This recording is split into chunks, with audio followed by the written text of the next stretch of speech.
छात्र, सर मेरे मन में हमेशा एक सवाल आता है, ये नींबू इतना खट्टा क्यों होता है और नहाते समय साबुन छूने में इतना चिकना क्यों लगता है? क्या इसके पीछे कोई जादू है? कोई जादू नहीं है, ये तो विज्ञान का कमाल है, खासकर हमारी केमिस्ट्री का। आज के इस चर्चा में हम इसी कमाल को समझेंगे। अम्ल, क्षारक और लवण की इस जादुई दुनिया में गोता लगाते हुए हम अपने आसपास की चीजों को बिल्कुल नए नजरिए से देखेंगे। तो इस सफर में हम कुछ बहुत ही दिलचस्प चीजें देखने वाले हैं। हम शुरुआत करेंगे अम्ल और क्षारक की पहचान से, फिर जानेंगे कि रासायनिक जासूस यानी सूचक क्या होते हैं। इसके बाद रासायनिक अभिक्रियाएं, हमारे दैनिक जीवन में पीएच स्केल का महत्व और आखिर में लवण और उदासीनीकरण की प्रक्रिया को समझेंगे। चले अपने पहले पड़ाव से शुरू करते हैं, अम्ल और क्षारक की पहचान यानी उनके खट्टे और कड़वे सच। छात्र, पुराने समय में तो लोग चीजों को चक्कर पता लगाते थे कि वो खट्टी हैं या कड़वी। लेकिन सर, लैब में रखे हर केमिकल को तो हम चख नहीं सकते, ये तो बहुत खतरनाक हो जाएगा। बिल्कुल सही कहा। इसीलिए विज्ञान में इसके लिए सुरक्षित तरीके हैं। देखिए, अम्ल स्वाद में खट्टे होते हैं और पानी में घुलकर हाइड्रोजन आयन यानी H+ देते हैं। दूसरी तरफ क्षारक स्वाद में कड़वे होते हैं, छूने पर साबुन जैसे चिकने लगते हैं और पानी में हाइड्रोक्साइड आयन यानी OH- देते हैं। असल में यही आयन इनकी सबसे बड़ी पहचान है। तो H+ और OH- आयन्स ही इनमें सबसे बड़ा फर्क है। लेकिन सर, ये लिटमस पेपर वाला क्या चक्कर है? नीले से लाल, लाल से नीला, परीक्षा के समय इसमें बहुत कंफ्यूजन हो जाता है। इसका भी एक बहुत ही आसान और मजेदार तरीका है। बस 2 शब्द याद रखने हैं, अनिल और छलनी। अनिल का मतलब है अ से अम्ल, नी से नीला और ल से लाल, यानी अम्ल नीले लिटमस को लाल कर देता है। और छलनी का मतलब है छ से क्षारक, ल से लाल और नी से नीला, यानी क्षारक लाल लिटमस को नीला कर देता है। वाह सर, अनिल और छलनी, अब तो ये ट्रिक दिमाग में छप गई है, मैं इसे कभी नहीं भूलने वाला। बहुत बढ़िया।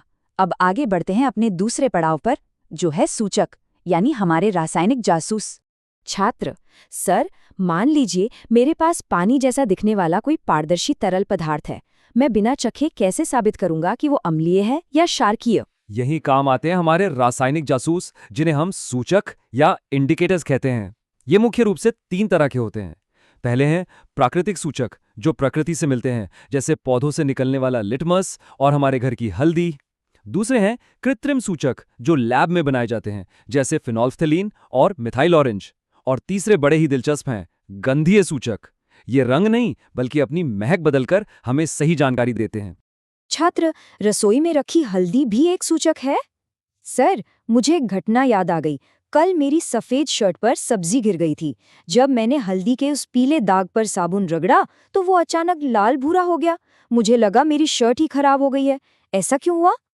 यही तो केमिस्ट्री का जादू है, जो हर दिन हमारे घरों में होता है।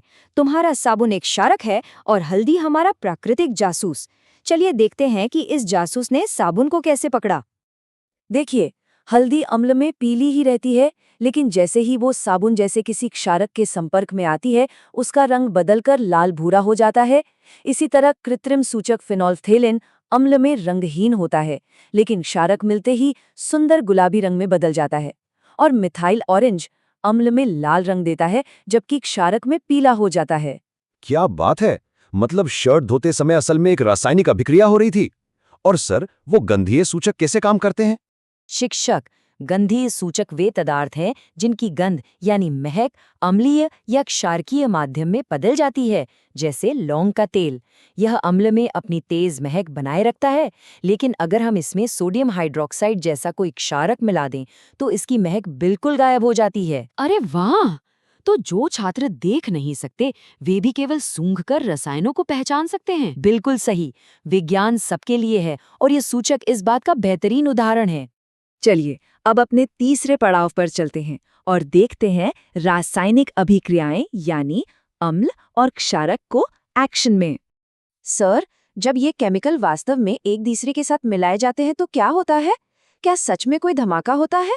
वैसे केमिस्ट्री हमेशा धमाकों के बारे में नहीं होती, लेकिन कुछ अभिक्रियाएं सच में बहुत रोमांचक होती हैं। जब हम हाइड्रोक्लोरिक अम्ल में जिंक धातु के टुकड़े डालते हैं तो धातु अम्ल में से हाइड्रोजन को बाहर निकाल देती है। इससे एक लवण बनता है और बुलबुलों के रूप में हाइड्रोजन गैस निकलती है। और अगर हम इन बुलबुलों के पास जलती हुई मोमबत्ती ले जाएं तो एक बहुत ही मजेदार चीज होगी।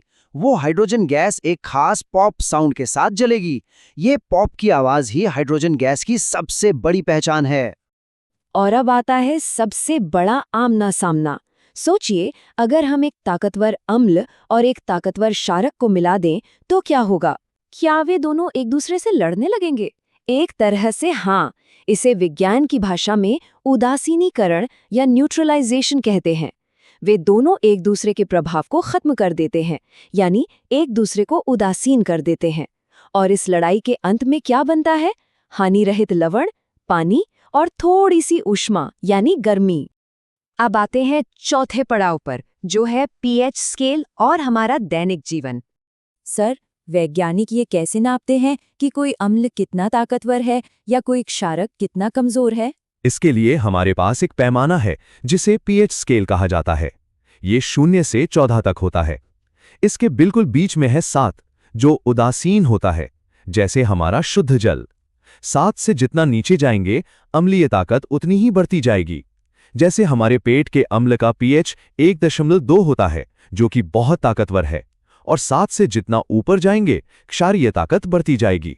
जैसे सोडियम हाइड्रोक्साइड का पीएच 14 होता है। अच्छा, मतलब अगर नंबर कम है तो अम्ल ज्यादा ताकतवर होगा। ये तो एकदम उल्टा और बड़ा ही दिलचस्प है। अब इन खास नंबरों पर गौर करें, 7.0 से 7.8। ये नंबर किस लिए है सर? ये हमारे शरीर के लिए सबसे जरूरी नंबर है। हमारा पूरा शरीर केवल इसी बहुत ही छोटी सी पीएच सीमा के अंदर सही ढंग से काम करता है। ये हल्का सा क्षारीय होता है।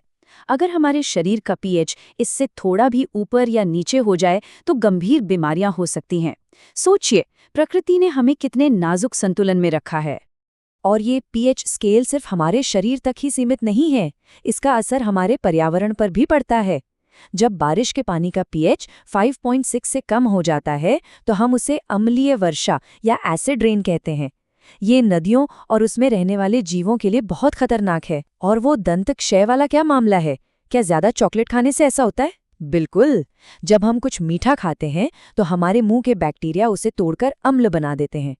अगर हमारे मुंह का पीएच 5.5 से नीचे चला जाए तो दांतों का इनेमल खराब होने लगता है। और हाँ, जब हम बहुत ज्यादा मसालेदार खाना खाते हैं तो पेट में बहुत ज्यादा अम्ल बनने के कारण हमें एसिडिटी का सामना करना पड़ता है।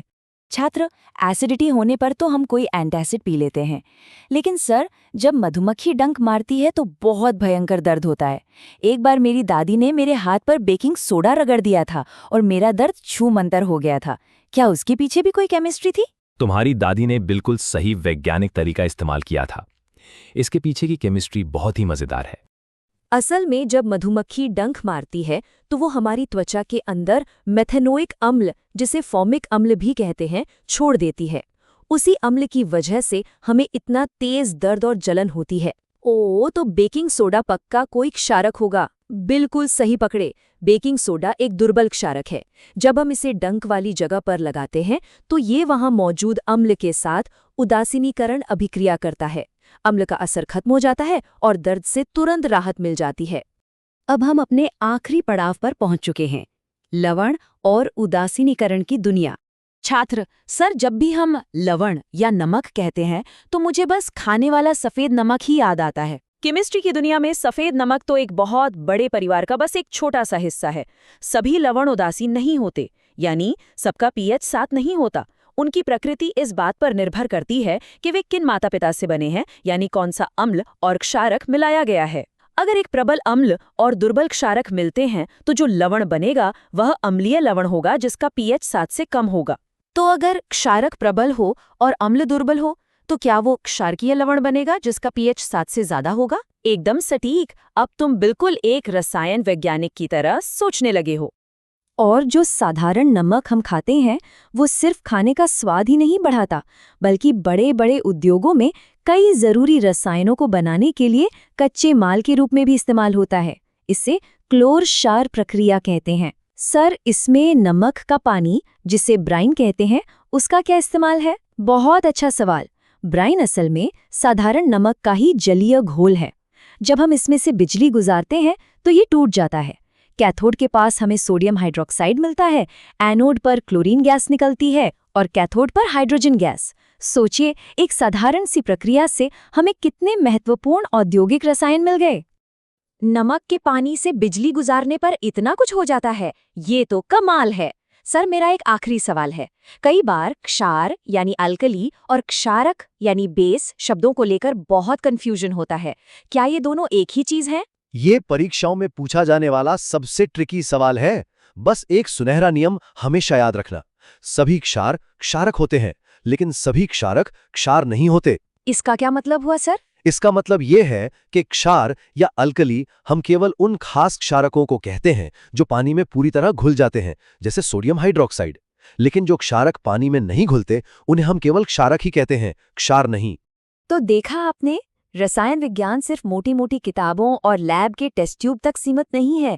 ये हमारे पेट के पाचन में है, नहाने वाले साबुन में है, कपड़ों पर लगे हल्दी के दाग में है और यहाँ तक कि मधुमक्खी के डंक में भी छुपा है। सच में सर, आज की इस रंगीन और मजेदार चर्चा ने तो मेरे देखने का नजरिया ही बदल दिया है।